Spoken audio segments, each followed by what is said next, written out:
احتیاطی تدابیر لوگوں کو بتانی چاہیے، جہاں جہاں جس مرحلے میں لوگوں کو ضرورت ہو رہنمائی کی، ماہرین کو وہ رہنمائی کرنی چاہیے۔ لیکن اس کے ساتھ ساتھ ایک بات کو ضرور ذہن میں رکھیں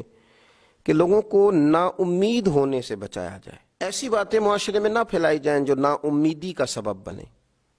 لوگوں کو امید بھی دلائی جائے، ان کی توجہ رب رسول کی جانب بھی کی جائے، انہیں یہ بھی بتایا جائے کہ تم نہ اپنی مرضی سے پیدا ہوئے، نہ تم نے اپنی مرضی سے اپنے آپ کو بڑا کیا، نہ اپنی مرضی سے تمہارے پاس صحت تھی، تو جس رب کریم نے پہلے نوازا تھا وہ اب بھی نوازے گا۔ لوگوں کی امیدوں کو نہ توڑا جائے، مایوسیاں نہ پھیلائی جائیں، پریشانیوں کو مزید نہ بڑھایا جائے۔ اچھی امید، اچھی خبر، اچھا پیغام، آپ احتیاطی تدابیر ضرور بتلائیں، اور لوگوں سے بھی یہ اپیل ہے کہ وہ خوب احتیاط کا مظاہرہ کریں، لیکن یہ بات یاد رکھیں کہ کہیں مایوسی نہ پھیلائیں، کہیں خوف میں مبتلا نہ کریں، لوگوں کے اعصاب پر سواری نہ کریں، کسی جگہ کا بھی کوئی ایسا ماحول نہ بنائیں کہ جس سے یوں محسوس ہو کہ انسان کرب میں آ گیا، وہ ڈگمگانے لگا ہے، اس کی سوچیں لڑکھلانے لگی ہیں۔ اللہ کے رسول صلی اللہ تعالی علیہ وسلم ہمیشہ امید دلاتے تھے۔ بڑے بڑے گناہگار جب آ کے سوال کرتے تھے کہ یا رسول اللہ صلی اللہ علیہ وسلم حد ہو گئی گناہ کرنے والی، نافرمانی کے آخری درجے تک پہنچ گئے، حکم کیا ہے؟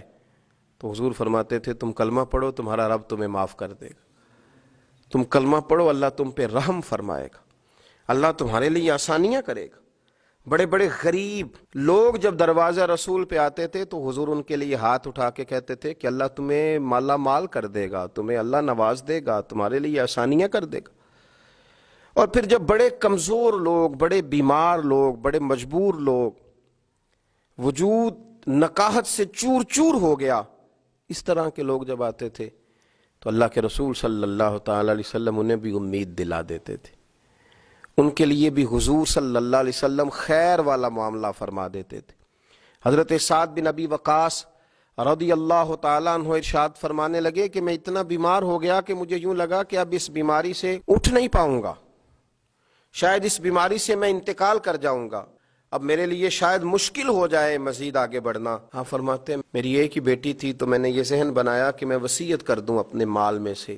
کچھ اللہ کے راستے میں دے دوں، کچھ بیٹی کو دے دوں۔ میں نے صحابہ کرام علیہم رضوان سے گزارش کی کہ کوئی حضور علیہ السلام کی بارگاہ میں عرض کرے کہ آپ کا غلام تکلیف میں ہے، اگر نظر کرم ہو جائے، اگر رحمت کی نظر ہو جائے، چر ہویا مینوں ترلے لیندیاں، کدی موڑ میرے ول واگاں، خواب میری وچ ایک وار جیاویں میں ساری عمر نہ جاگاں۔ حضور اگر مہربانی فرمائیں تشریف لے آئیں۔ حضرت سعد بن ابی وقاص فرماتے ہیں لاجپال محبوب تشریف لے آئے، کرم نوازی فرمائی، تو حضور کو دیکھا میں کئی دنوں کا بیمار تھا تو میری آنکھیں برس پڑی، میں رو پڑا،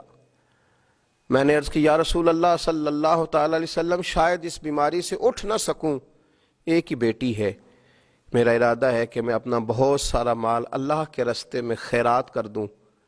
تو حضور علیہ السلام نے مجھے وصیت کے بارے میں بہت ساری باتیں ارشاد فرمائیں، لیکن قربان جاؤں میں اٹھ کے کھڑا نہیں ہو پاتا تھا، میری ٹانگیں کانپتی تھیں۔ لیکن جب سرور کائنات علیہ السلام سے میں نے عرض کی حضور اب شاید بچ نہ سکوں گا، اس بیماری سے چلا جاؤں گا، حضور نے امید دلائی، اور نبی پاک صلی اللہ تعالی علیہ وسلم نے فرمایا سعد تمہیں کچھ بھی نہیں ہوگا، ابھی تو تمہاری وجہ سے اللہ اسلام کا نفع کرے گا، کفر کا نقصان کرے گا، ابھی تو بڑا کام کرنا ہے، اٹھ باندھ کمر کیوں ڈرتا ہے، پھر دیکھ خدا کیا کرتا ہے۔ فرمایا تم اپنے آپ کو مضبوط کرو قلبی طور پر۔ حضرت سعد بن ابی وقاص کہتے ہیں وہ حضور کی باتیں تھیں کہ میرے لیے قوت تھی، وہ ایک طاقت تھی، وہ ایک ایسی توانائی تھی جس نے میرے وجود میں حرارت پیدا کر دی۔ فرماتے ہیں کہ وہ بہت ساری دوائیاں جو کام نہ کر سکیں وہ کریم محبوب کے چند جملے کر گئے۔ حضرت سعد بن ابی وقاص کہتے ہیں حضور تو تشریف لے گئے، میں کئی دنوں سے اٹھ نہیں پا رہا تھا، لیکن تھوڑی دیر کے بعد ہی ظہر کی اذان ہوئی تو میں نے اٹھ کے کھڑے ہو کے نماز ادا کی۔ تو یاد رکھیں کہ مایوسی نہیں پھیلائیں، احتیاطی تدبیر بتائیں، لوگوں کو آگاہی ہونی چاہیے، ماہرین اطباء ڈاکٹرز کے مشورے پر صحیح طور پر پابندی کے ساتھ سختی کے ساتھ عمل ہونا چاہیے، پر توجہ تو اللہ کی جانب رکھنی ہے نا، ہمیں امیدیں تو رب سے وابستہ کرنی ہے نا، اہل ایمان کا شیوا تو یہی ہے۔ اللہ تعالیٰ سمجھنے کی توفیق عطا فرمائے۔